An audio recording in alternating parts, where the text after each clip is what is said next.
যোগ্য group C group D অধিকার মঞ্চের পক্ষ থেকে আমরা যারা যোগ্য শিক্ষাকর্মী আছি তারা বিধানসভায় এসেছিলাম। গতদিনও আমাদের পক্ষ থেকে সুজয় এসেছিল বিধানসভার স্পিকারের কাছে যে আমাদের যে মূল দাবিটা আমাদের যোগ্যদের যাতে পুনর্বহাল করা হয়। সুপ্রিম কোর্ট থেকে যে অর্ডার দেওয়া হয়েছে রিসেন্টলি তাতে সকল অযোগ্যদের লিস্ট পাবলিশ করতে বলা হয়েছে।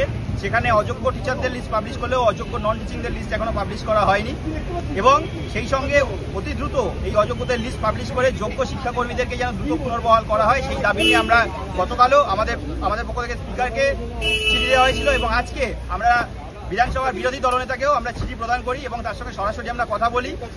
উনি আমাদেরকে বলেছেন যে যোগ্য শিক্ষাকর্মীদের লিস্ট পাবলিশ হলেই ওনারা যোগ্য শিক্ষাকর্মীদের বিষয়টাও সঙ্গে সঙ্গে তুলবেন। তো এই বিষয়ে আমরা ওনাদেরকে জানিয়েছি যোগ্য শিক্ষাকর্মীরা প্রায় 6 মাস ধরে বিনা বেতনে আছে, যোগ্য হওয়ার পরেও তারা স্কুলে যাওয়ার পারমিশন পায়নি। এইরকম একটা অবস্থায় আমাদেরকে এরকম দুর্বিষহ অবস্থার মধ্যে চলছে, বহু লোকের লোনের বোঝা, বাড়িতে ছোট ছোট বাচ্চা কাচ্চা, বাড়িতে অসুস্থ বাবা মা, এই অবস্থায় আমাদের চাকরির পরীক্ষার প্রিপারেশন নেওয়ার জন্য আমাদেরকে ঠেলে দিয়েছে বিনা বেতনে। প্রায় 40 লক্ষ পরীক্ষার্থী হবে আমাদের, সেই অবস্থায় আমাদেরকে প্রিপারেশন নিয়ে পরীক্ষায় আবার পাস করতে হবে। এরকম একটা অসম লড়াইতে আমাদের যেখানে ঠেলে দিল, তো সেই বিষয়টা নিয়ে আমরা যাতে বিধানসভায় শাসক বিরোধী নির্বিশেষে এই বিষয়টা তোলে এবং যাতে আমাদের যোগ্য শিক্ষাকর্মীদেরকে চাকরিতে পুনর্বহাল করে সেই দাবি নিয়ে আমরা জানিয়েছি।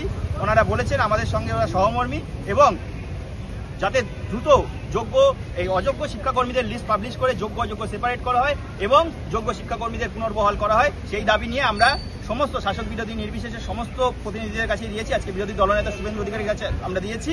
আমরা আশা রাখবো যে ওনারা বিধানসভায় আমাদের যোগ্য শিক্ষাকর্মীদের বিষয়টা উত্থাপিত করবেন এবং আমাদের সমস্যা নিরসনে সাহায্য করবেন। আর লিস্ট, এই যে যোগ্য অযোগ্য শিক্ষাকর্মীদের যে লিস্ট, এটা সুপ্রিম কোর্ট অর্ডার হয়তো এখন দিয়েছে, কিন্তু এর আগেও হাইকোর্টের অর্ডারে অলরেডি পাবলিশ ছিলই।